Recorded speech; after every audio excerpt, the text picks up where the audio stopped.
Estamos aqui em mais um podcast do Centro de Negócios RJ+, da Associação Comercial do Rio de Janeiro. E hoje vamos conversar sobre inovação. Inovação a gente tem conversado bastante aqui em diversos segmentos, mas hoje puramente com inovação.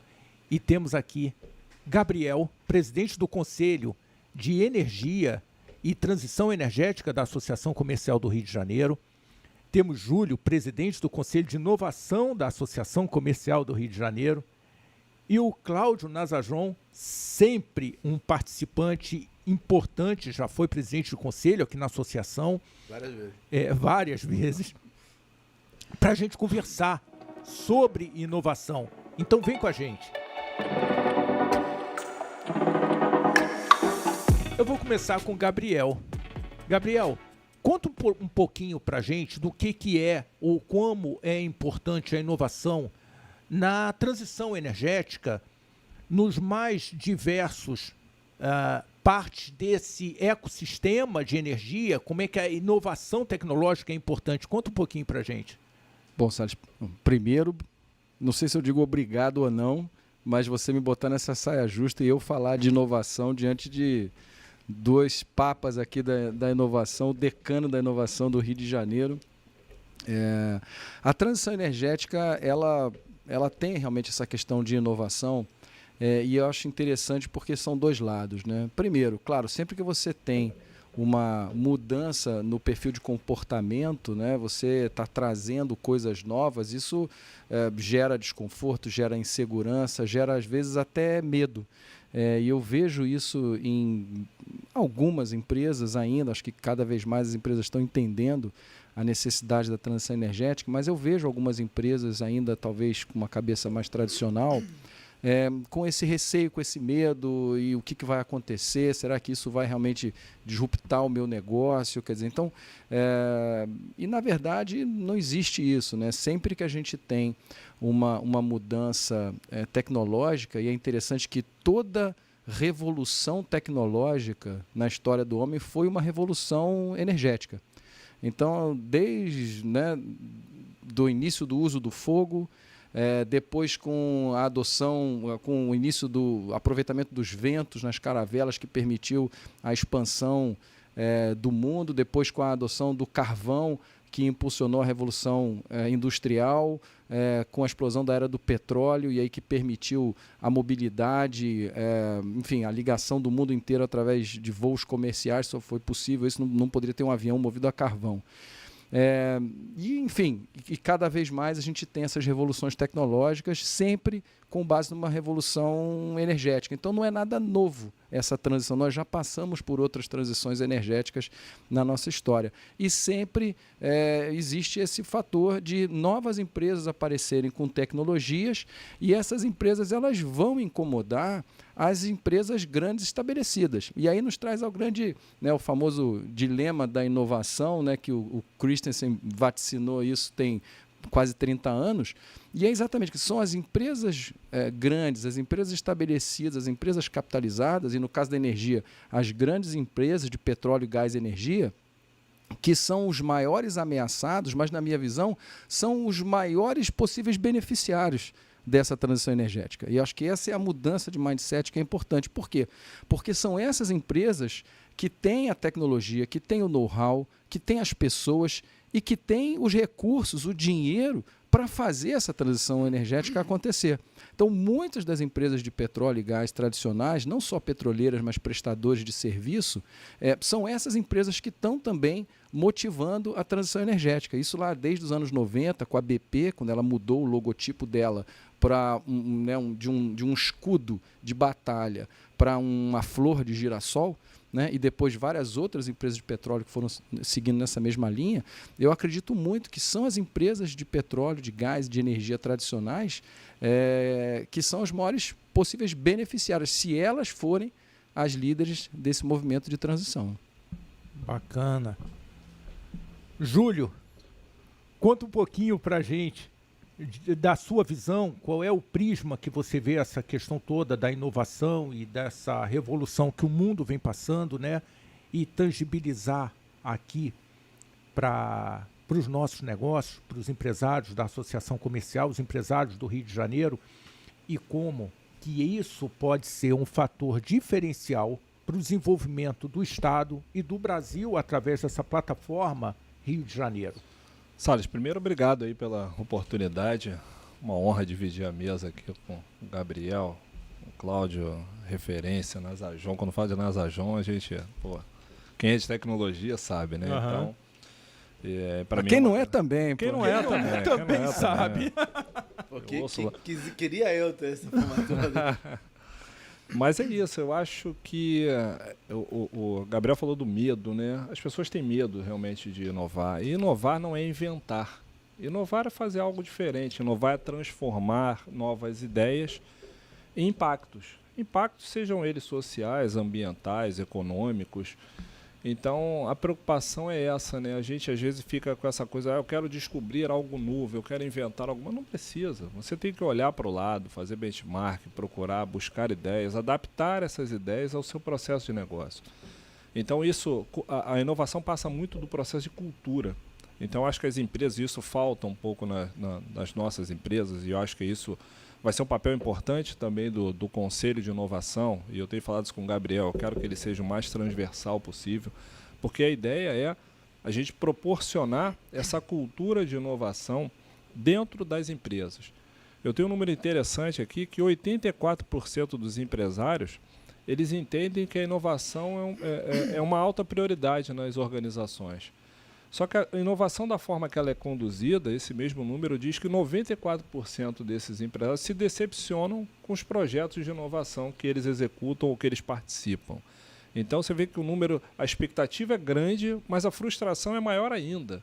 Então a gente tem o papel e o dever de reverter isso. Porque, como eu falei, a inovação passa muito pela cultura, pela transformação, você aculturar os seus funcionários, aculturar o seu time, aculturar a tua organização a olhar os processos de forma diferente. Quantas histórias quantos podcasts a gente ouve, quantos vídeos a gente lê, que às vezes processo... E a inovação não é só tecnologia, a inovação é processo, é principalmente processo. Então, às vezes as melhores ideias não são as ideias mais caras. As melhores ideias são as mais baratas, é quem está no campo que tem que ser ouvido também. Eu vejo também um erro muito, muito comum nesses processos, nessas jornadas de inovação, que você tenta adivinhar qual é o problema do negócio do Cláudio. Mas eu não posso, quem vivencia o problema do negócio é ele, então é ele que tem que ser ouvido, é o time dele que tem que ser ouvido. A gente que faz o papel de consultoria, né, quem trabalha com isso, quem trabalha com inovação, tem que ter o ouvido apurado para entender que problema é aquele e transformar aquilo num desafio. O ecossistema de inovação no Brasil é muito grande, ele é bastante desenvolvido, você tem aí mais de 18 mil startups, mais de 350 incubadoras, 8 mil investidores anjos, 50 aceleradoras e 5.400 programas corporativos de inovação. Então, assim, são números gigantescos que podem, certamente, se bem coordenados, apresentar bons resultados. Então, eu entendo que dessa forma, os empresários devem se apropriar, sim, da inovação e devem participar cada vez mais de programas de inovação, mas é óbvio, levando em consideração o seu real problema, não querendo, primeiro, identificar, é muito comum também, né, quando a gente entrevista algum empresário, fala assim, eu quero que me desenvolva um aplicativo, que eu tenho um problema, mas a solução é um aplicativo. Nem sempre a solução é um aplicativo. Muitas vezes até é, mas na grande maioria das vezes isso não é o problema. Quando ele chega com a solução, ele ainda não está preparado para uma rodada de inovação, muito pelo contrário. Ele não está necessariamente aberto a isso. Ele não está aberto. Ele viu de alguém, e claro, muitos produtos servem para muita gente, né? Mas nem todo problema específico ele é resolvido com produto genérico, né? Então, assim, é preciso ter um cuidado e é preciso trabalhar muito, desenvolver muito isso, para que, de fato, esses números se revertam, a expectativa de inovação aumente e a frustração diminua bastante, porque acho que é um grande mercado que a gente tem de boas startups aí no mercado, é muito grande, e isso a gente consegue, isso é possível. Então, os empresários precisam abrir os olhos para a inovação, a associação comercial está aberta para isso, está aberta para oferecer a esses associados inteligência empresarial, usando dados, usando inteligência artificial. Não dá para falar em inovação sem falar de inteligência artificial. O Gartner, ano passado, divulgou as tendências para 2024 e a primeira é inteligência artificial e automação. Então a gente precisa se abrir. O ChatGPT está aí e foi bom que ele popularizou a questão da inteligência artificial, né? Hoje todo mundo fala de inteligência artificial, que já existe há muito tempo, mas foi graças ao ChatGPT que isso se popularizou para todo mundo, né? Hoje todo mundo consegue usar o ChatGPT e entender um pouquinho o que é inovação. Temos bastante conversa aí pela frente, hein? Ô, Cláudio, eu me lembro, eu estava te falando isso antes, lá atrás, e eu acho que eu te falo toda vez que eu te vejo, que uma das inovações que a gente fez na empresa foi comprar um sistema da Nasajon. E isso foi muito bom, porque organizou a nossa parte de contabilidade, a nossa parte de gestão, deu uma organização bem importante e estamos aí há 85 anos. Então, está dando certo. Não é pouca coisa, né? Não é pouca coisa, está dando certo. Eu tenho conversado com algumas pessoas sobre empresas de impacto. Essa nova visão, que é uma visão para além da questão da sustentabilidade, qual o impacto que essa empresa está causando, que essa organização, que esse produto está causando na sociedade, seja seja no meio ambiente.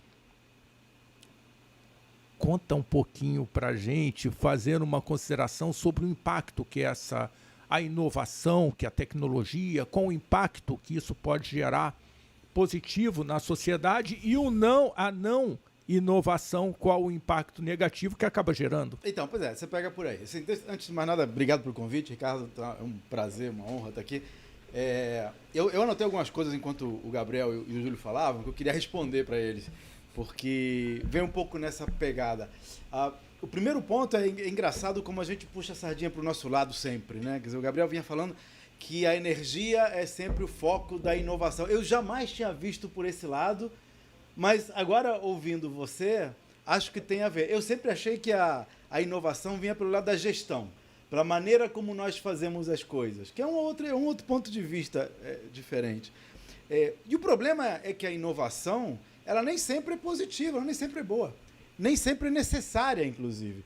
Eu tive um bate-voz, eu estava na França, tem uma amiga minha que migrou para lá, casou com um francês, e há muitos anos lá, e eu tô com ela lá e estamos conversando, então eu tô vendo algumas empresas lá, assim, eu não sei como é que o empresário consegue ter uma empresa na França, porque, assim, o ambiente de negócios lá a gente reclama do Brasil. Tem coisa pior do que o Brasil, né? Rapaz, olha, França, Portugal, eu tive agora, não quero falar mal, mas assim, nós estamos muito bem aqui, comparado com alguns países, principalmente socialistas. Mas o bate-boca começou porque eu falava para ela, mas como isso aqui, como é que você pode trabalhar 6 horas por dia, não pode fazer horas extras, como é que as empresas vão crescer? E ela me falou uma frase que na hora eu não peguei muito, mas ficou ricocheteando na minha cabeça até hoje. Que é o seguinte, Cláudio, nem tudo é trabalho, nem tudo é crescimento. Então, por que eu estou falando isso? Estou falando isso porque a inovação é legal dependendo de como você encara o negócio. Eu tenho discussões com meus médicos de família, os médicos com quem eu tenho mais intimidade, porque são pessoas que têm 40, 50 anos de experiência e estão fazendo a mesma coisa que faziam há 30 anos. Então, o sujeito faz 10 anos de medicina, aí tudo bem, começa no D0, faz uns 10 anos para adquirir, para ter uma expertise, um conhecimento necessário, e a maioria dos teus médicos, dos meus médicos, dos médicos de quem nos assiste, a maioria fica ali o resto da vida. Poxa, estou bem. Zona de conforto. E nada de errado com isso. O cara tem já tá bem, é o que ele queria. Tá? Agora, isso não nos leva ao próximo patamar. O que nos leva ao próximo patamar? É esse cara que é expert, é o pitangui da vida, pegar essa expertise que ele adquiriu e começa a replicar, começa a multiplicar para que outras pessoas possam ter o resultado e construir em cima daquilo, ou seja, elas não partem do D0, elas partem do pitangui para frente, né? Qual é o problema? Vou exemplificar com o colégio dos meus filhos. Meus filhos foram fazer o ensino médio numa escola diferente da que eles estavam. Eles vinham numa escola até o 9º ano, o que hoje é o 9º ano. Uma escola muito amigável, muito friendly, tudo amiguinho e tal, aprendendo. Foi para o ensino médio, falei, não, agora né, o foco é passar no vestibular. Então vá para uma outra escola que tem todo um processo. Uma escola, cara, que funcionava, mas assim, pá. Uma maravilha. Eles criaram um processo, tinha dono, o dono preocupado com a qualidade, com tal, não sei o quê. Venderam a empresa foi comprada, foi adquirida. Né? E agora, eu tenho esses filhos que eu estou falando têm 30 anos, né? Agora eu tenho uma filha de 15, né? Veio numa outra etapa da minha vida, e chegou a hora dela ir para o ensino médio.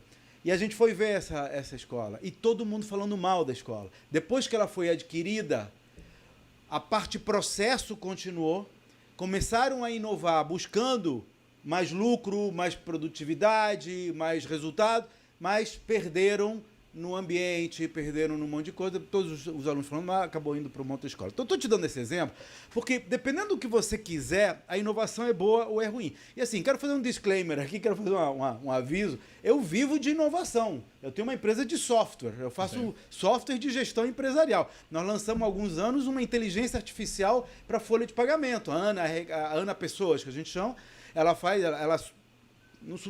auxilia as funções de um departamento de pessoal ao ponto de chegar a fazê-lo autônomo. Então, é um departamento, é um DP autônomo. Uma empresa que hoje terceiriza a folha pode fazer dentro de casa com a Ana, que é um robô. Fala com... Então, assim, para mim, inovação, eu vivo de inovação. Eu preciso de inovação. Porém, nem sempre a inovação é positiva. A gente está vendo aí muitas situações em que as inovações são negativas. Vou te dar um último exemplo, aí passo a palavra de volta para você. Eu comprei um carro no final de 2023. Lamentavelmente, minha mulher foi sequestrada, sofreu um desses sequestros relâmpagos.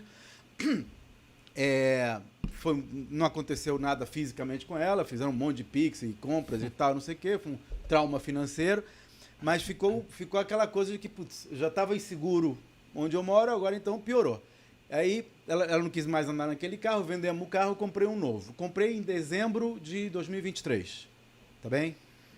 Lançaram, aí eu falei, puta, por um mês eu não compro a versão, né? 2 meses, vai comprar a versão 24, mas tudo bem. Aí o vendedor me falou, não, você fez muito bem, porque o teu carro ainda tem algumas coisas que o outro não tem. Por exemplo, banco do carona elétrico. Na versão nova não tem banco do carona elétrico, só o banco do motorista. Então, assim, inovou. Melhorou? Não. Então, assim, a inovação não significa necessariamente melhora. É isso esse é o ponto você que eu queria quer, estressar. né, nessa inovação, né? E acho que o Cláudio tocou num ponto importante, né? Tem a questão da experiência do usuário. Então, talvez essa inovação não promova uma melhor experiência para o usuário. Eu acho que deveria levar em consideração isso, né? Mas não necessariamente, que foi o lance do carro que ele falou.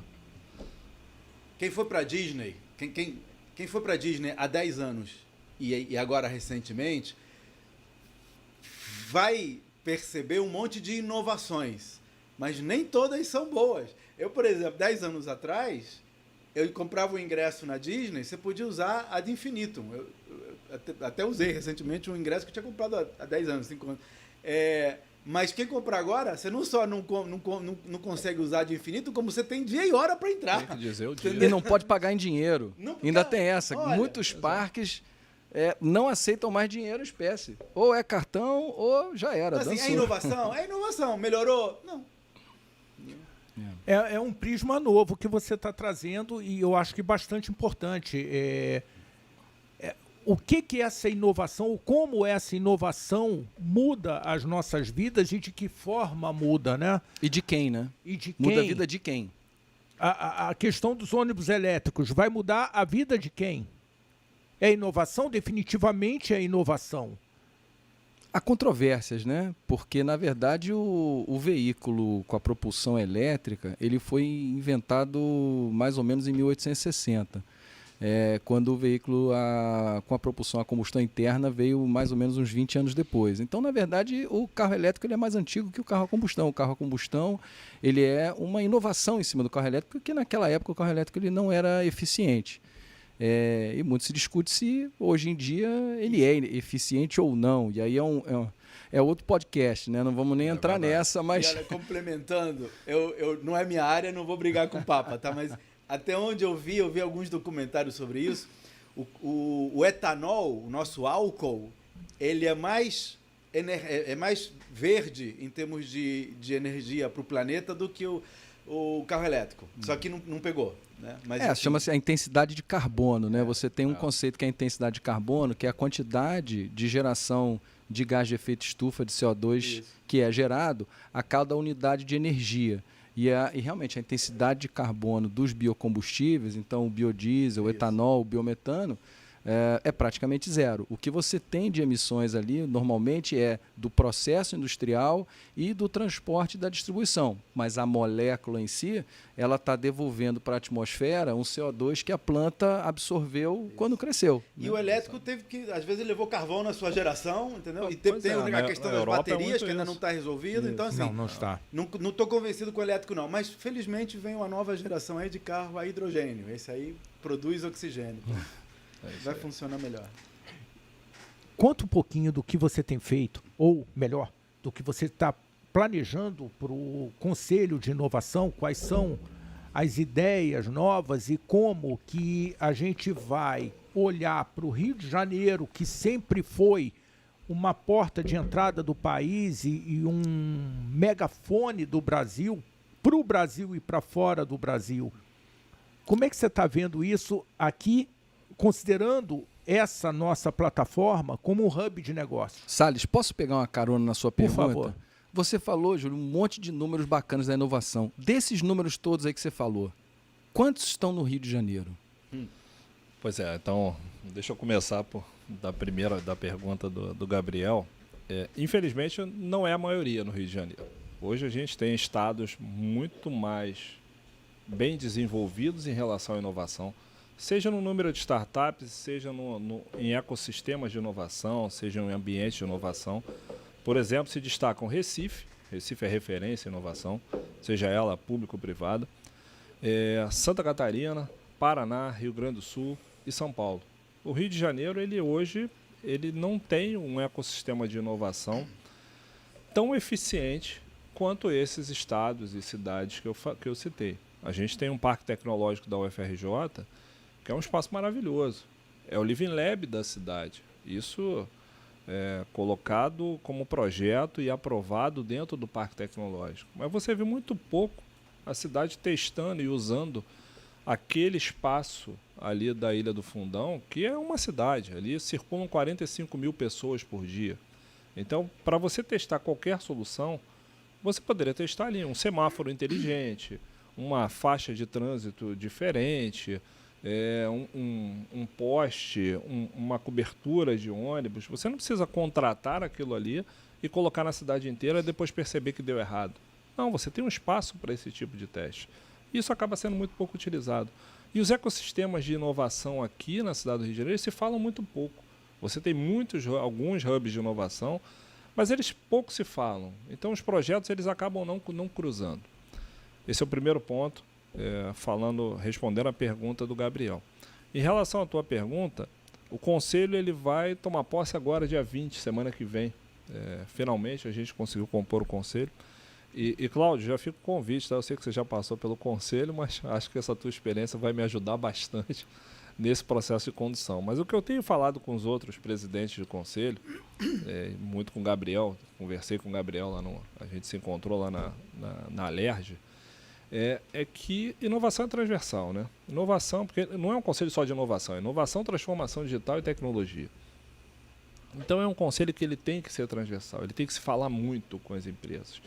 E a proposta é essa, até a pedido do presidente Dr. José Vilar, a gente desenvolveu um programa de inteligência empresarial.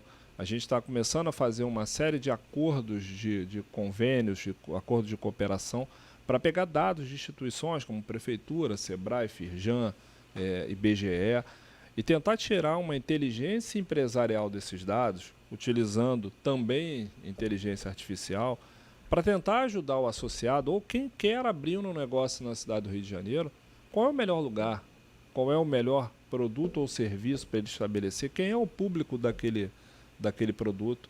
Porque hoje o que a gente vê, e aí vou tirar dessa minha fala as farmácias, porque farmácia, eu moro no Flamengo, o que mais tem é farmácia.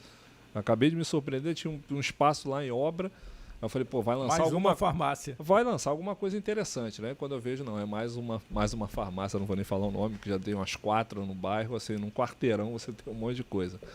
Mas tem algumas coisas que são modas e começam a abrir um do lado do outro. E aí eu me pergunto, será que é eficiente? Será que não era melhor ter um outro produto, um outro serviço naquele local? Mas talvez aconteça porque a pessoa não tem acesso a esse tipo de informação. Então acho que o papel da associação também é ajudar seus associados.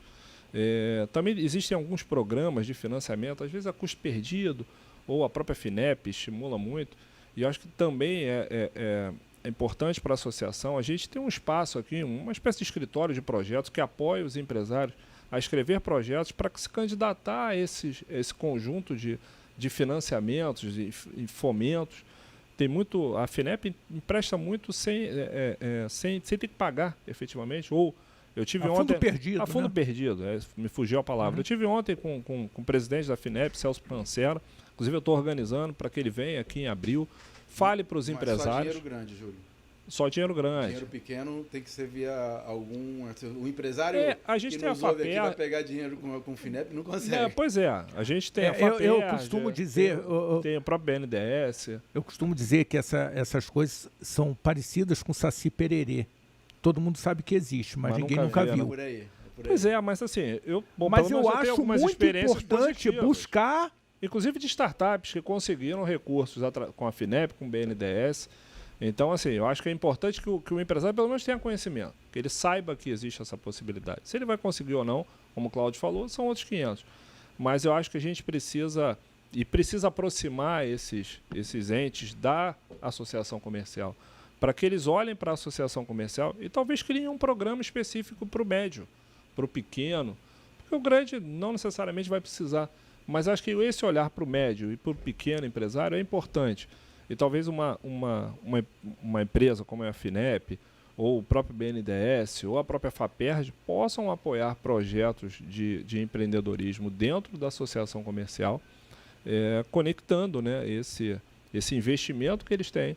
Porque ano passado também, quando eu fui na Renovation Week, que foi em novembro, tinha uma pessoa, um diretor da FINEP fazendo uma apresentação, e ele estava desesperado, porque ele tinha recurso pra caramba e não tinha gasto, ou melhor, não tinha emprestado nem metade. E ele já estava em novembro. Então, Isso assim, eu também ouço. Eu acho que não falta dinheiro. O que faltam são bons projetos. Ou como ter acesso a esses projetos, ou como candidatar a esses projetos. Então acho que é isso que a gente tem que também trabalhar. Pois é, e saber como fazer isso, né? Como fazer chegar isso. Mas acho que tudo passa dessa aproximação que a associação comercial passa a ter com esses grandes players aí de fomentadores e financiadores do empreendedorismo nacional. Isso é muito importante. Cláudio, PUC, a academia, como é que a academia no Rio de Janeiro está preparada? E eu queria fazer aqui um olhar não romântico, mas um olhar real das vantagens competitivas desse estado.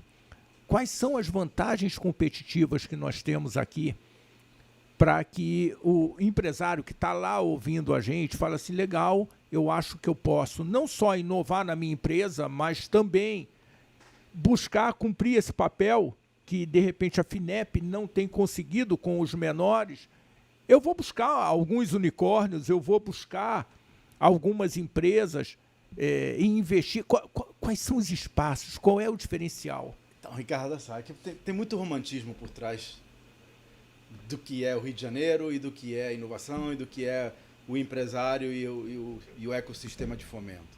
Você falou da academia, eu vou te dar um exemplo de academia. Eu fui professor de planejamento de negócios na PUC Rio durante 15 anos. E no início, eu fui convidado lá por um grande amigo chamado César Salim, que é o fundador do empreendedorismo lá. E o César era o dono da cadeira, ele que tinha o curso de empreendedorismo, no curso eletivo.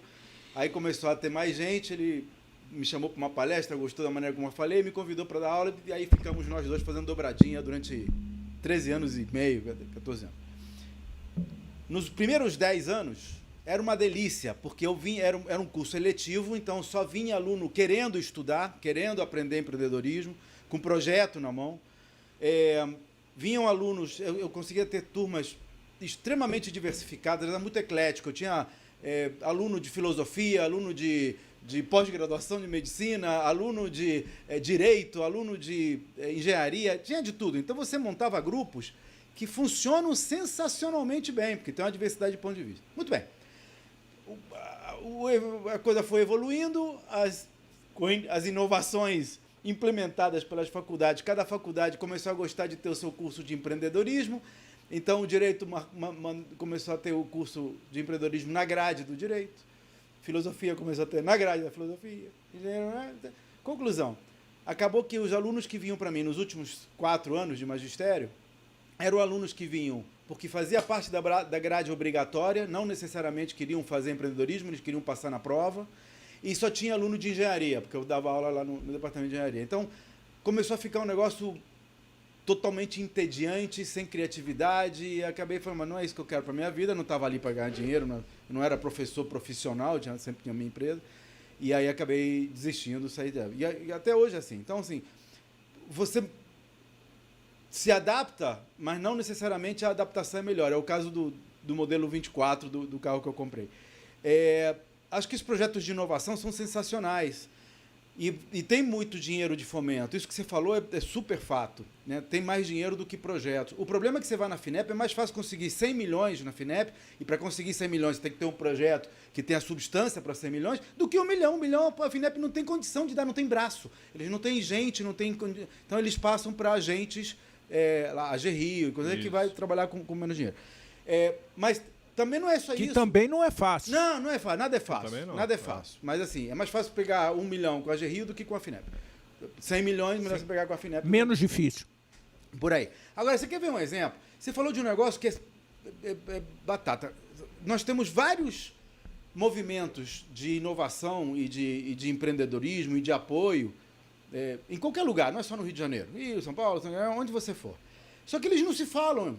Eu tive na semana passada com o Gabriel num evento foi fomentado pela Entrepreneurs Organization, né, IO, lá no Arca Hub de Ipanema. Bom, um lugar fantástico, está vinculado à Oi, está ligado à galera do Sai do Papel.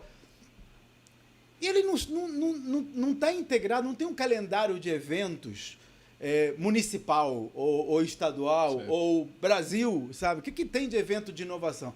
Se eu fosse, eu já falei para minha mulher, se eu quiser mudar de país algum dia, primeira coisa que eu vou fazer é pegar o calendário de eventos e ver o que tem ali, onde eu posso começar a piruar. É só você ficar zanzando lá, é isso aí. Só o fato de você estar presente, que ela já te convida, entendeu? Não, vem aí.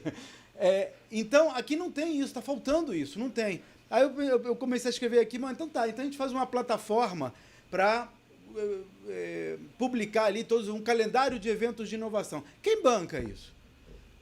A associação comercial pode dar chancela, dar o carimbo lá, opa, topei, gostei, mas ela não vai bancar. Quem vai bancar? Não é a FINEP.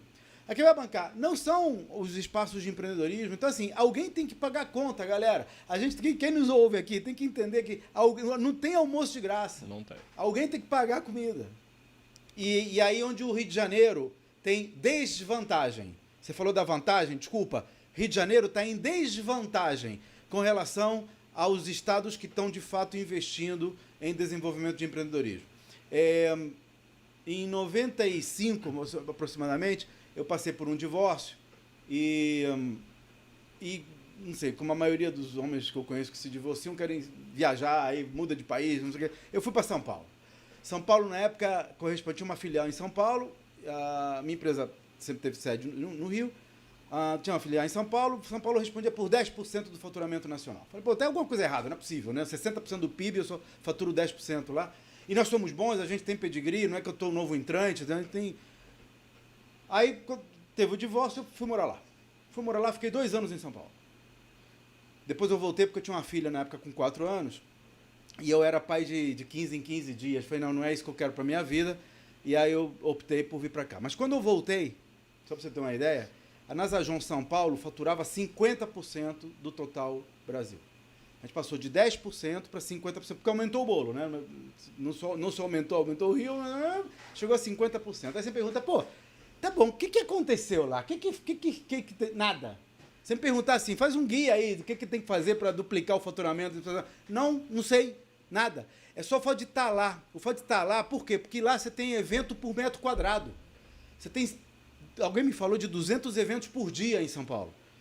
Sabe? Agora mesmo, segunda-feira eu estou indo para o RP Summit. Entendeu? O que acontece lá? Podia acontecer aqui. Aí quando faz aqui, não tem Ibope. Por quê? Vai fazer aonde? Vai fazer lá no Rio Centro. Ou vai fazer aqui na cidade, tem um espaço. A gente tem bons espaços.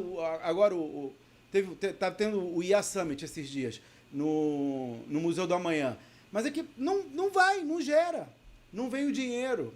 Então, assim, eu acho que nós temos uma vocação, Ricardo, para o turismo, não há dúvida. O Rio de Janeiro é uma cidade, se não for a mais bonita do mundo, como a gente diz, é uma cidade maravilhosa, de fato, muito bonita.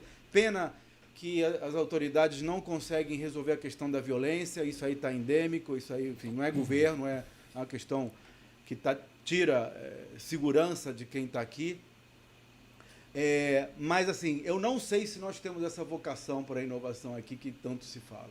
Eu acho que hoje, se eu fosse hoje montar uma empresa, eu não montaria no Rio, que o ISS é 5%, montaria em São Paulo, que é 2%, montaria até em Niterói, é 2%. Agora o governo, o município avivou e liberou uma área ali do Porto Maravilha, que você tem uma redução de impostos que mais ou menos concorre com isso. Mas, assim, não tem vantagens do ponto de vista de apoio governamental, não tem vantagens do ponto de vista de ecossistema. Então, tá complicado. Quem gosta do Rio como eu, quem adotou o Rio e quer fazer o Rio desenvolver, é corajoso. Viu? Somos corajosos. É isso aí. Somos resilientes. É isso aí. A pergunta, então, que fica aqui, né, é quais as vantagens, porque tem gente que continua vindo. Quais são as vantagens que eles estão vendo? Então, deixa eu te responder, só para finalizar e passar bem que eu vou para os outros. Quando veio a pandemia, a Nasajon foi, como todas as empresas que puderam, foi para remoto. Então, assim, nós em 10 dias levamos 250 funcionários para trabalhar em casa. Com todos os problemas que tinha naquela época, até fundo de varal e fazer reunião no banheiro, porque era o único lugar onde tinha parede fixa. Hoje, com os fundos virtuais, essa coisa foi resolvida. 2 anos passados, passam-se 2 anos, muitas empresas querem voltar para o presencial e começam a inventar coisas esdrúxulas do tipo trabalho híbrido e coisa do tipo, que é a pior dos dois mundos. Se quiser, a gente faz um outro podcast sobre isso. Mas, enfim, querem voltar por quê? Porque não aprenderam a trabalhar no remoto. A gente tomou uma decisão estratégica, logo 3 meses depois da pandemia ali, e decidimos virar uma empresa remota. Nós hoje somos 100% remoto. Tem 237 funcionários trabalhando em regime 100% de teletrabalho. Tem uma sede aqui no Rio, que é um coworking. Hoje eu estava lá, tinha 2 pessoas trabalhando. Entendeu? Então, assim, o cara vai lá quando a sogra vai visitar e tal, é um lugar de pouso.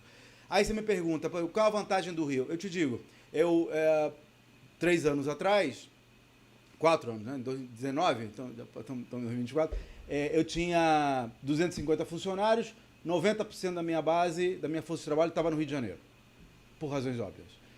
Vem a pandemia, a gente vira remoto, decide estrategicamente se transformar numa empresa remota, vendi tudo que era imóvel, devolvi os que eram alugados, que o pessoal viu que era de verdade, o pessoal que morava em Niterói, que era pertinho, foi morar em São João do Deus Me Livre, foi morar no Recreio, teve um casal que foi morar em Gramado, muita gente morando na região dos lagos, porque viram que era de verdade, então começaram a se adaptar para morar. Hoje eu tenho, 2024, minha força de trabalho distribuída em 14 estados brasileiros e 3 países fora Brasil. Então você diz, qual é a vantagem de ter a empresa no Rio de Janeiro? É que eu olho pela minha janela e vejo a praia, mas meus funcionários estão espalhados pelo Brasil. Sorry, não era, provavelmente não era o que você queria ouvir. Não é. Eu vejo pelo outro lado. Eu acho que é o seguinte, o empreendedor, ele vê sempre o lado da oportunidade. Imagina que maravilhoso se todas as pessoas do Brasil pudessem trabalhar no Rio de Janeiro. Olha que maravilha. Remoto, em suas empresas estabelecidas em outros lugares. Então, mas eu acho que, assim, brincadeiras à parte, eu acho que... Não é fato? Temos... Não, da minha parte, né? Quer dizer, Eu acredito realmente, a gente aqui está sempre buscando o lado da oportunidade. Você falou da questão do potencial turístico do Rio de Janeiro, já falamos sobre isso aqui, enfim, não adianta nem chover no molhado. Né, o Rio tem os equipamentos, né, locais para eventos, né, tem esse potencial turístico. E realmente, você pegar hoje algumas centenas de milhares de pessoas que vão para Austin, no Texas, que eu não sei nem onde é que fica, e com todo respeito ao Texas, pelo amor de Deus, sou muito mais o Rio de Janeiro, e tem um dos maiores eventos de inovação do mundo lá, quer dizer, por que não também colocar no calendário de inovação, no calendário de eventos, o Rio de Janeiro como esse polo, Gabriel, e a melhor coisa do mundo, né? Você chegou aí na FenaSoft ou você era muito novo? Não, FenaSoft não é da minha época. FenaSoft. Tô brincando, pior que é da minha época, mas eu não trabalhava Então, com a isso. FenaSoft era a maior feira de informática do mundo. Bateu a Comdex. A Comdex era a maior feira de informática do planeta, era em Las Vegas. Chegou a vir para cá, fez algumas edições em São Paulo. A FenaSoft era maior do que a Comdex. Chegou a ter 1 milhão de pessoas participando. Onde começou a FenaSoft? No Rio Centro. Na verdade, começou no Hotel Nacional e já na primeira edição foi para o Rio Centro. Rio Centro, primeira edição, Rio Centro, segunda edição, Rio Centro, terceira edição. Eu acho que não sei se na terceira ou na quarta foram para São Paulo. A gente teve aqui, né, um programa a respeito do automobilismo e falou-se bastante sobre a saída da Fórmula 1 para São Paulo. Enfim, quer dizer, acho que o Rio passou um momento da perda do autódromo. Isso, enfim, O hub da Azul, que era para estar aqui, você já foi para Campinas, na Azul? Sim. Cara, vai o dia para Campinas. Cara, o aeroporto é deles. Tem centenas de guichês da Azul, avião da Azul para tudo. O aeroporto é dele. O aeroporto de Campinas é da Azul. Podia ser aqui. Esse é um podcast de trabalho, então tô amando. Podia ter sido no Galeão, cara. A gente tá com o Terminal 1 do Galeão parado. Por quê? Porque os governantes da época não chegaram a um acordo, enfim. E Campinas é legal, mas com todo respeito, Guarulhos é uma rodoviária, né, gente? Pelo amor de Deus, o Galeão é muito mais bacana. Mais. E tá aqui, né? Pra quem mora aqui. E eu fiquei sabendo hoje que o Galeão se chama Galeão porque foi construído um galeão, Ali. um barco. Eu Aqui. não sabia. Então eu não fui o único a ficar sabendo agora. Cara, eu sou da época que os voos saíam do Rio de Janeiro, os paulistas reclamavam que tinham que vir pro Rio. Que tinham que vir pro Rio. Hoje, pra você achar um voo direto do Rio pra Europa, cara, é um sufoco. Reunião de trabalho, então, acabou o podcast, é uma reunião de trabalho. Não, já gostei, olha, a questão do calendário de eventos, excelente. Isso. Eu já registrei o calendário de eventos. várias ideias bacanas tem aqui. as ferramentas, tem o pessoal e te conecto com a galera que faz isso de olhos fechados. Não, e aí a gente tem, né? Tem a secretaria. E essa interligação entre os hubs de inovação também. Que Mas isso é alguém tem que pagar a fundamental. conta. Pois É o hub dos hubs, entra, né? Aí entra o governo com as suas políticas públicas também para apoiar isso. Isso. Porque senão não tem jeito, não tem desenvolvimento econômico sem isso.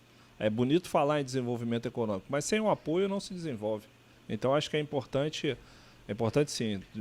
Cláudio, está registrado. Olha, esse cara que tem essa plataforma, eu tenho um programa de mentoria para empresários, né? Então esse cara é um dos meus mentorados. Ele tem uma plataforma, ele está implementando agora algo parecido em Angra dos Reis. Ele montou essa plataforma em Angra, onde ele vai fazer exatamente isso que você está falando, né? Não só dos hubs de inovação, mas também de gastronomia, é tudo numa plataforma. Essa plataforma está pronta. Olha só. Alguém tem que Então, pagar. ótimo, vamos trazer a turma da moda para E essa aí eu brincadeira. Eu tive pronto. uma conversa hoje cedo. Tem alguma coisa que crie uma conexão melhor na moda do que as curvas do Rio de Janeiro? Impossível. Eu amo Milão, amo Paris, mas não tem conexão melhor com a moda, com o design, do que a cidade do Rio de Janeiro. Como que a gente vai transformar ou voltar o Rio de Janeiro a ser uma potência da moda? Porque gente capaz nós temos. Sim. É só olhar aí o Grupo Soma. É só moda, audiovisual, são várias indústrias tradicionais do Rio de Janeiro. Há algum tempo, a gente discutia com o nosso Luiz Carlos Barreto, o nosso papa do cinema, e ele falava, olha, nós temos uma dificuldade muito grande. Quais são os pontos que eu consigo fazer uma filmagem? Quais são os pontos? Aí nós temos Velozes e Furiosos em Rio, que não foi em Rio, não foi no Rio de Janeiro, mas o mundo comprou aquele filme e comprou aquela imagem, adolescentes cresceram, acreditando que aquela era uma imagem do Rio, que nós do Rio falamos, nossa, que nunca é o Rio. Não vou nem fazer o exercício para descobrir em que bairro foi isso, porque é completamente diferente. Então, eu acho importante essa reunião de trabalho nossa, de como que a gente transforma essa realidade numa realidade tangível para que nós sejamos a capital da moda, a capital da iluminação. Por que nós não temos os prédios iluminados como deveria? Porque vai consumir mais energia. Conta outra, eu quero o turismo aqui, e a gente fala do turismo, mas só 5% do nosso PIB é proveniente do turismo. Como assim, cara pálida? Eu sou a capital... Sim, nós somos. E aqui a gente tem um peso bastante grande, que é o petróleo, né? Sim. Tá bom. Mas o turismo precisa avançar, porque nós regredimos na quantidade de pessoas visitando o Rio de Janeiro, seja na visitação interna, seja em visitação estrangeira. Então, vou voltar agora para vocês.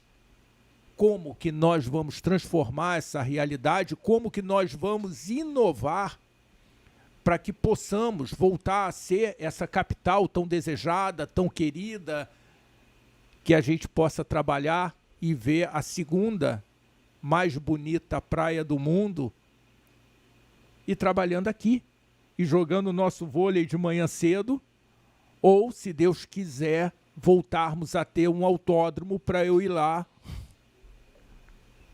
despachar a adrenalina que precisa ser despachada. Você sabe que acho, contra-intuitivamente, eu acho que isso passa pela política. Acho que falta gente competente querendo entrar na política, querendo sujar as mãos, vamos chamar assim, botar a mão na massa. E há movimentos que estão tentando ir nesse caminho, o Movimento Renova, os próprios partidos que se formaram agora. E assim, eu não costumo falar muito de política porque isso gera muito hater, né?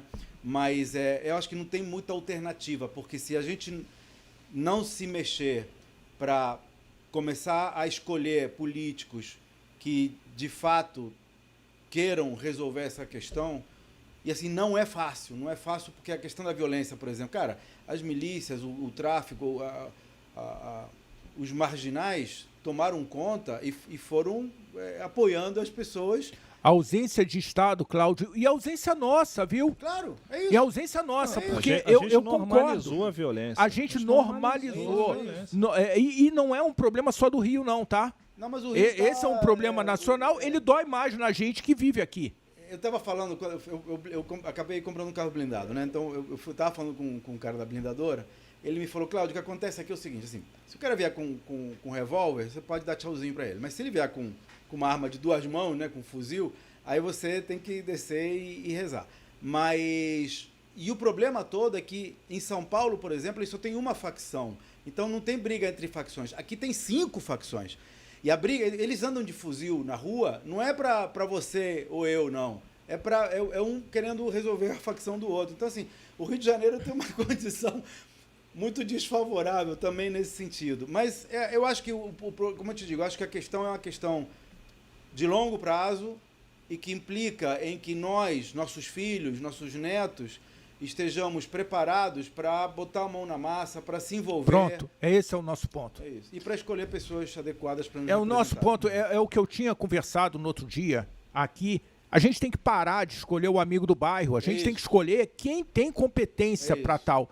Ao mesmo tempo que temos que buscar quem pode ser o nosso representante, nós temos que nos preparar, nós temos que ter, Júlio, uma pauta. Assim como o Gabriel criou uma pauta do Conselho de Energia, nós temos que ter a pauta. Qual é a nossa pauta? O que a gente conversa com um político quando ele chega, tá bom, e o que você precisa? Eu vou... Tá aqui, ó, o que eu preciso é isso aqui. Ah, tá. Então vamos discutir como realizar isso. Eu acho que passa por aí, né? E esse ano é um ano importante, né? É agora, um agora, ano de prefeito, vereadores. Então é o momento de apresentar essa pauta. As mudanças acontecem E nas exigir cidades, que muito isso bem aí falado. Não é só no cidade. executivo, não é Lula, Bolsonaro, não. São os 500 deputados que estão lá para isso, votar, os exatamente. senadores, entendeu? Tem que ir lá. Entra na internet, que é tão fácil. Entra no site do sujeito, vê qual é a proposta dele, mais nada. Não precisa mais do que isso. Eu tenho uma amiga que está concorrendo agora para essa próxima eleição, e ela me diz, Cláudio, 80% dos eleitores decide o voto nos últimos 3 dias, na base do amigo do amigo. O amigo do bairro, É. como meus filhos falam. Sabe? Em quem você vai votar? Ah, fulano. Ah, então também vou. E tem um outro lado, né? Quer dizer, isso a gente está falando antes da eleição. Mas e depois da eleição? Depois da eleição tem 4 anos. Né? Qual é a cobrança que a gente faz? E aí eu acho que eu acredito muito no poder da sociedade civil organizada, entendeu? Eu me envolvo com muitas organizações, enfim, estamos aqui na Associação Comercial do Rio de Janeiro com esse propósito. Eu acredito realmente que a Associação Comercial ela tem essa força e ela é o canal de comunicação do empresariado com o poder público nas várias esferas, né? Principalmente na esfera estadual e municipal. Então, agora, depende de quê? Depende das empresas e das pessoas que representam essas empresas estarem aqui.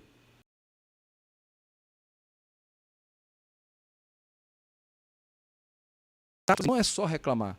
Apresente soluções, apresente propostas. Não, isso, muito bem falado, Gabriel. Isso há muito tempo na empresa. Eu primeiro comecei lá com 14 anos, enchi o saco do meu avô e comecei a ir nas férias. Cada problema precisa ser trazido com uma possível solução. Então, primeiro eu me desarvorava, falava, caraca, que bruta problema e insolúvel, ficava sem dormir. Não era insolúvel. Traz o problema com 2 alternativas de solução. Pronto, em primeiro lugar, os problemas diminuíram absurdamente, ou não, né? Eles simplesmente não eram apresentados a partir do momento que o cara não tinha as 2 possíveis soluções. Não apresenta problema. E quando trazia das 2, você acabava encontrando talvez uma terceira, que era o mix daquelas 2. Quais são os problemas que nós temos e as soluções que nós podemos implementar? A gente está falando da criminalidade. Será que parte desse problema não seria minimizado? Eu não sou da parte da segurança, meu segmento é engenharia, mas será que não seria minimizado se os carros de aplicativo e os táxis e os ônibus tivessem câmeras? E essas câmeras conectadas em tempo real, e aí passa pelo lado da tecnologia? Ah, não, Ricardo, quem é que ia ficar vendo isso? Cara pálida, a inteligência artificial fazendo reconhecimento de face. Então, já tem casos de várias pessoas que foram presas utilizando inteligência artificial. Mas você tocou num ponto importante, a infraestrutura de conectividade. Você já passou dentro de um túnel falando ao celular?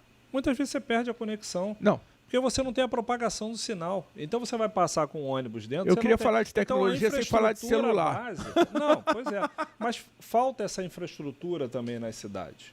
Então isso é impactante. Mas como que o pra esse Estado... tipo Aí eu volto lá para o Cláudio. Como é que o Estado está cobrando desse serviço? Aí você tem que olhar para o passado para tentar prever o futuro. Não tem muito por onde ir. Então a questão, por exemplo, novamente voltando para a questão dos políticos, se você olhar o que a pessoa fez nos últimos 4 anos, né, tem uma leva nova de gente entrando muito competente. Tem os de sempre, né? Tem e normalmente os famosos são mas se você pega uma leva nova que entrou, que trabalhou, que mandou... O meu candidato da última eleição, ele a cada 3 meses me manda um relatório das coisas que ele fez. Ele mostra, né, o resultado. Pegando um gancho, Cláudio, desculpa te interrompendo. Pergunta, acho que 80% da população não sabe em qual vereador ele votou na última eleição. Não sabe em deputado federal. E o vereador, eu fazendo uma analogia ao processo de governança corporativa, a Câmara dos Vereadores, ela é o conselho de administração da cidade. É isso. É ela que Muito bem. O governo, o prefeito, ele não governa sozinho. Então, assim, as pessoas não lêem, a sociedade precisa se envolver mais. A sociedade reclama demais, mas ela se envolve de menos. Então, assim, É difícil você conversar com alguém que não lembra o vereador que votou, o deputado que votou há 2 anos atrás. Não é muito tempo, não. 4 anos atrás. É isso. Vai lembrar do majoritário. Sim, principalmente por conta dos conflitos. Mas para o vereador, para o deputado, não lembra. Agora, tem um caminho alternativo à política. Não é alternativo, é complementar. Aham. Né? Porque o político, ou seja, escolher bons políticos é mandatório, é dever de civismo, vamos estudar antes de votar. Mas tem uma galera com parcerias públicos-privadas. Tem um amigo meu de faculdade, né, que ele tem eu esqueci agora o nome, se não mencionava o nome. Mas tem uma ONG, que é uma ONG para segurança no Rio de Janeiro. Então eles trabalham em parceria com a polícia, trabalham analisando Gabriel. o campo. Gabriel, não é? Não, o meu amigo é o Wolf. Não, mas acho que o programa é Gabriel. Não é. Deve ser outro, mas tinha outro nome. Eu não me recordo agora qual é. E, cara, eles estão com um trabalho muito forte, já de muitos anos, para monitorar as áreas da cidade onde tem mais crimes, então a polícia desvia para lá. Quer dizer, é uma questão de inteligência, de logística, né? Mas muito pouca gente conhece. Você vê, eu nem lembro do nome da empresa agora. Tinha que estar na ponta da língua isso, entendeu? Então, são esses os pontos, já que a gente está numa reunião de trabalho, o que a gente pode propor, porque as pessoas estão ali nos assistindo. O que muda a sua realidade? O que muda a sua realidade? Vem para cá conversar com a gente, porque tem muita gente bem capacitada, pronta, embora sejamos poucos, mas somos muito trabalhadores, muito esforçados para fazer esse processo de mudança. Então, você falou muito bem da questão da telefonia. Eu rodo muito e muitas das reuniões a gente acaba fazendo pelo celular no carro. E a gente não consegue completar uma chamada. E isso não é no Rio. Isso é em boa parte do país. E na hora que você fala de Rio e São Paulo, você já tem ali o maior centro de consumo da América Latina.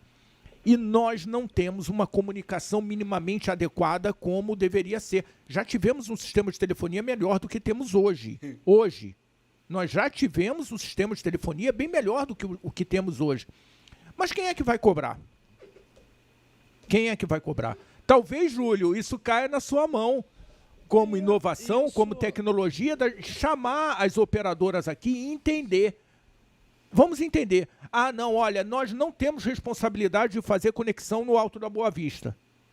Eu não acredito que seja isso não, tá? Mas se assim entenderem, como que nós, como sociedade civil organizada, vamos mudar isso? Porque existem equipamentos para aumentar o sinal. Se nós temos que atuar nisso daí, vamos atuar nisso daí. O que a gente não pode é ter esse problema de comunicação. Como é que você faz rastreamento de caminhão? Eu não conheço, não é minha praia, mas assim, existem alguns rankings chamados Connect. Tem um, por exemplo, chamado Connect Smart Cities.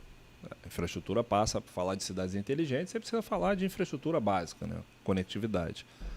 E o que se tem nesse ranking, e o que aparece muito, é a dificuldade que as operadoras têm, junto aos municípios e cidades, de conseguir autorizações, e aí muito da linha de legislação, para colocar repetidoras, colocar antenas. Então, assim, acho que passa pela facilitação, inclusive, de uma mudança de legislação para que isso aconteça. Não acredito que seja apenas má vontade. Talvez tenha uma burocracia, talvez tenha algumas amarras de legislação que precisam ser revistas para que isso de fato aconteça. Então, eu sou apaixonado por moto. Sou motociclista, gosto de Harley Davidson, quer dizer, só gosto de Harley Davidson. E aí eu tive a oportunidade ano passado, eu fui a um evento em Las Vegas, eu falei, cara, vou pegar um pedacinho da Rota 66, né? E aí aluguei uma Harley Davidson lá e fui fazer esse pedaço até o Arizona, dali de Las Vegas até o Arizona. O que Mas me eu chamou quero saber a atenção, qual Harley que você pegou. Eu peguei uma Heritage e eu tenho uma Street Glide. E aí o que me impressionou, cara? Eu botei o celular, comprei um suporte, botei o celular, o sinal não caiu em momento nenhum. Ele é no meio do deserto, né? No meio do deserto. E você não vê poste, não tem poste. Você não vê antena, você não vê. Aí eu fico me perguntando, cara, como é que esse sinal se propaga? Deve ser satélite, sei lá, por onde veio pela Terra. Mas Que é pra isso. gente, usuário, pouco importa. O que importa é você ter uma condição de ter comunicação, não só por conta da segurança, mas que o trabalho, que o desenvolvimento continue. Imagina você sofrer um acidente numa estrada à noite, um enguiço, quer que seja, você não consegue ligar para você pedir um socorro. Você tem que esperar alguém passar para perceber que você está ali, te socorrer ou chamar um socorro. Isso pode ser crucial para o tempo de vida da pessoa. Dependendo do acidente que for, se você não for socorrido em tempo, você perde a vida. Então, assim, essa infraestrutura básica a gente precisa desenvolver. Melhoramos? Acho que melhorou muito. Se a gente olhar como era antigamente, bem antigamente, a gente evoluiu. Mas a gente precisa evoluir mais. Precisa evoluir muito mais, porque essa infraestrutura básica que vai tornar as cidades inteligentes, vai tornar as cidades inovadoras. Então, acho que isso a gente precisa avançar e isso o governo tem um papel fundamental. Ô, Então, Júlio, Cláudio e Gabriel, a gente fala muito em cidades inteligentes, né? E é inevitável passar por esse tema, como você agora está tocando, de cidades inteligentes. Eu costumo dizer que uma cidade não é inteligente se os elementos que a compõem não são. É muito fácil você falar uma cidade inteligente e imaginar o semáforo, no Rio de Janeiro, o sinal, se comunicando um com o outro e estar interagindo para dar fluxo no trânsito, reduzir o consumo de combustível, o tempo nas estradas, nas pistas. Mas espera aí, será que as câmeras do comércio estão conectadas? Isso não tem uma relação direta e objetiva com as da prefeitura. Mas elas podem estar, como há um bom tempo, eu já me coloquei para a prefeitura, eu falei, eu posso disponibilizar as câmeras da empresa para ajudarem nas localidades onde a gente tem prédio. Eu estou esperando até hoje essa comunicação. Mas isso acaba sendo reativo, Quando o né? custo é meu, eu estou aliviando a prefeitura, porque eu já tenho essas câmeras. Cadê os elementos que compõem essa cidade? Seja num prédio, a gente fala de smart grid.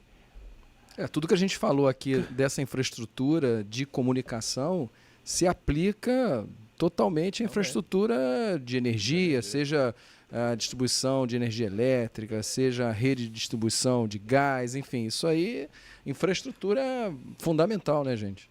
O Cláudio está ali nervoso. Eu tô nervoso. Porque Então solta. A gente tá falando de semáforo inteligente, de câmeras e o caramba. E eu acho que a solução não passa por aí, não passa por tecnologia. Acho que a solução passa pela conscientização das pessoas. Eu não sei se vocês tiveram oportunidade de ir para Gramado recentemente, mas, cara, Gramado é uma Europinha dentro do Brasil. Você passa lá, as pessoas param na faixa de pedestre. Não tem sinal lá, tem rotatória. Então, e as pessoas sabem que quem já está na rotatória tem prioridade. Então, se você está chegando lá e tem um carro na rotatória, você espera o cara dar a volta dele e ir para lá. Não precisa de sinal, não precisa de semáforo. Aqui, você tem o semáforo verde, tem o semáforo vermelho e a galera atravessa. Sabe? E assim, é a cultura da cidade. Cláudio, o que mais me chama a atenção, desculpa, é a mesma pessoa que avança o sinal aqui, é a mesma que para lá na faixa sem sinal. Não, e tem outra. Eu, quando volto de Gramado, tô mais propenso a parar nas faixas de pedestre, né? Eu paro hoje nas faixas de pedestre. Principalmente quando tem pedestre atravessando, né? Óbvio. Já levei uns 2 tombos atrás. E o cara reclamando. Pô, faz pedestre, irmão. Fica atravessando. Isso quando eu não paro aqui e a galera fica aqui, o coitado do atravessador fica aqui na frente do meu carro esperando. Não, fica aí, tranquilo, deixa eu ir parar. Assim, é conscientização. Eu acho que campanhas de conscientização, acompanhadas, claro, por câmeras e por gente que faça... Porque se você tem um guarda municipal que está ali e vê o sujeito passar pela frente de um semáforo vermelho ou por cima de ou estacionar, ou parar. O sinal está vermelho, o sujeito para em cima da faixa de pedestre. E o guarda está ali na esquina e não faz absolutamente nada. Então, a cultura da cidade aqui pode. Começa a multar Em 3 meses, isso que eu ia falar. Então, Estava ótimo. esperando você comentar isso, porque eu acho que tem uma questão educacional que é importante, mas eu acho que é aquela velha história do americano, né? Você tem a cenoura e a chibata. Quer dizer, então, assim, você tem que ter a educação, pode ter mecanismos de incentivo, né? De reforço positivo, mas você tem que ter o enforcement desse negócio. Você tem que ter o punitivo, porque senão também é brincadeira. Né? A responsabilidade. E aí eu acho que vem a tecnologia, com as câmeras, com a tecnologia, você tem aí avanço de sinal, etc. Acho que esse tipo de coisa tem muito ainda a ser explorado de uma forma inteligente. E é o que eu falo, não precisa inventar. Faz benchmark, tem um monte de cidades, não precisa nem sair do país, não. Você tem um monte de soluções interessantes acontecendo aqui no Brasil. É adotar isso. É adotar. É adotar. A menina que estava aqui antes da gente, eu estava assistindo aqui a conversa dela com o Ricardo, ela falou um negócio, cara, que eu prego desde o início. A gente não precisa de leis novas. É bom, às vezes, de vez em quando, aparecer uma lei nova para ajustar alguma coisa. Mas as leis que a gente tem, se elas forem seguidas, já está muito bom. Nós temos muito mais leis que a América tem. Então, a gente estava conversando aqui com o Técio Liz Silva. E ele falou... a quantidade de entendimentos possíveis nesse emaranhado de leis... É isso. Aí uma, de repente, contrapõe a outra, cria um paradoxo. Então, assim, eu estou bem feliz. Eu acho que a gente conseguiu extrair aqui alguns pontos para essa conversão, aumentando excelentes o trabalho. Insights aqui do Cláudio, hein?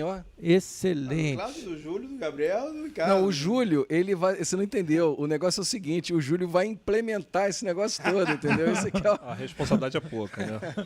Eu saí daqui com muito dever de casa. Porque nós temos que construir, e o que o Cláudio falou foi uma injeção de ânimo, Cláudio, porque nós temos que botar a mão na massa, porque a partir do momento que nós estamos numa posição de liderança, nós temos uma responsabilidade maior, né, Gabriel? Com grande poder vem grande responsabilidade. A gente tem que ouvir né? o que a gente não acredita. Eu não acredito nisso. E eu e Gabriel tivemos essa semana num assunto que a gente não acredita, mas ouvindo, para ter mais certeza que a gente não acredita ou até mesmo mudar de opinião. Então nós precisamos participar, a gente precisa...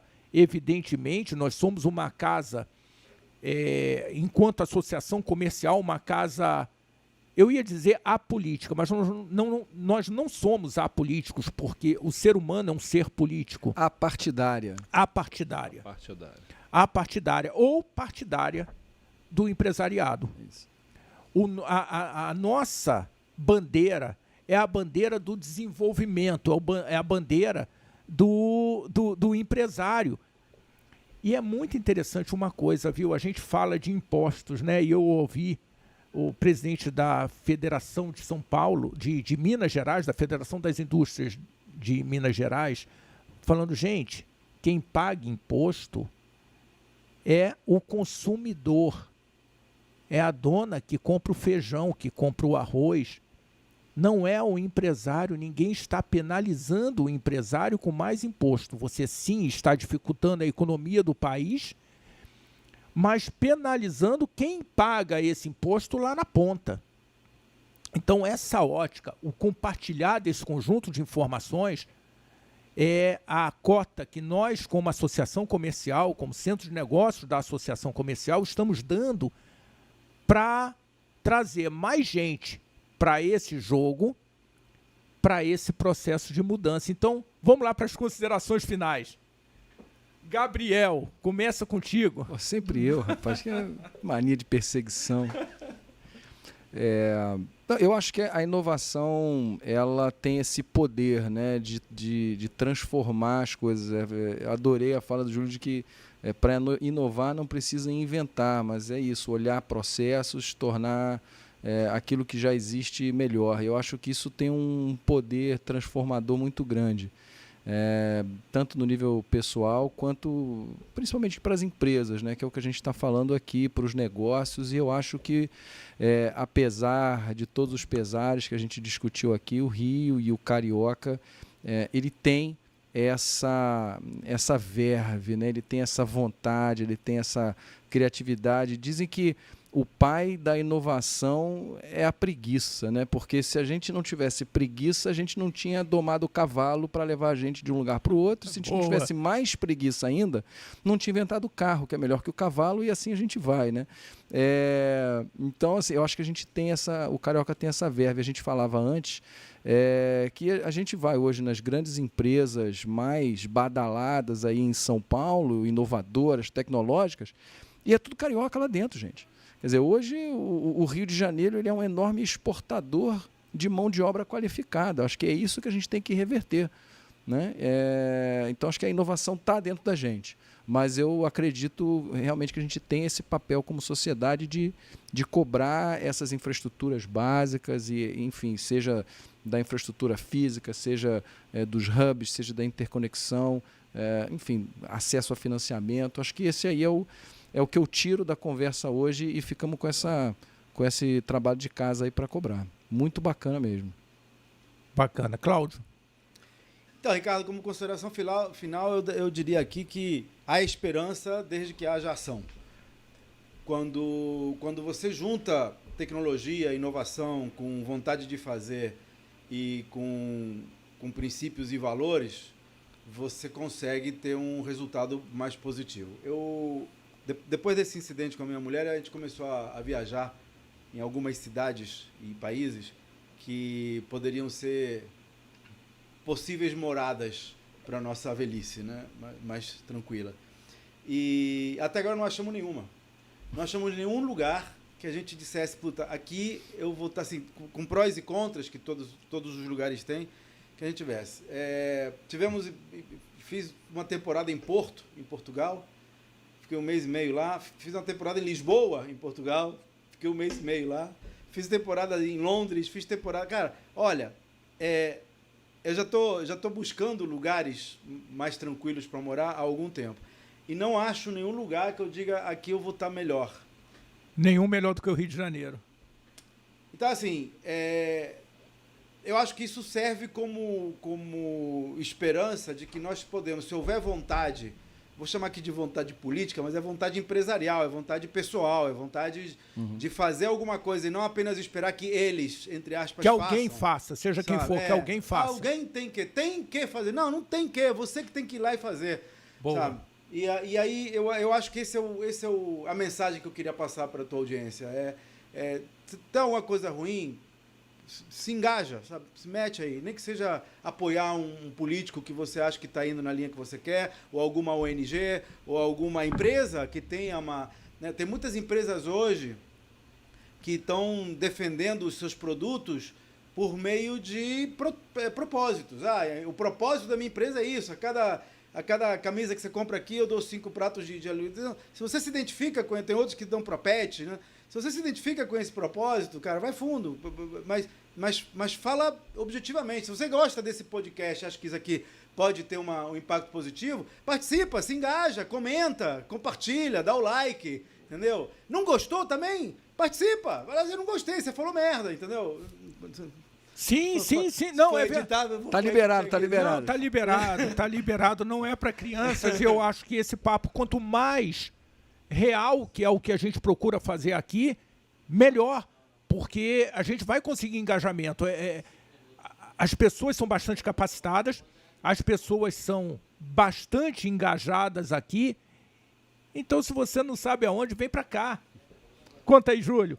Cara, o Conselho do Júlio vai fazer um processo de transformação importante. Se você é da tecnologia, vem aqui conversar, vem participar. E participa do conselho, esse é o objetivo mesmo. Quanto mais cabeça pensando, ninguém aqui é dono da verdade, muito pelo contrário. É por isso que a gente tem que se falar, a gente tem que debater, tem que discutir, ouvir a opinião de um, ouvir a opinião de outro. Moramos numa cidade maravilhosa, eu fico com uma pena quando eu vejo gente saindo da cidade do Rio de Janeiro para morar em Portugal, qualquer outro lugar que seja, e saindo por coisa básica. Segurança pública é coisa básica, educação é coisa básica, saúde é coisa básica. Eu acho que se a gente tivesse isso, ninguém ia sair. Tem um monte de gente indo para Portugal, para morar em Portugal. É legal, Portugal é uma delícia. Mas Porto, ele falou, vai no frio no Porto. Agora tá nevando lá em Braga, que é uma cidade que eu adoro, Braga.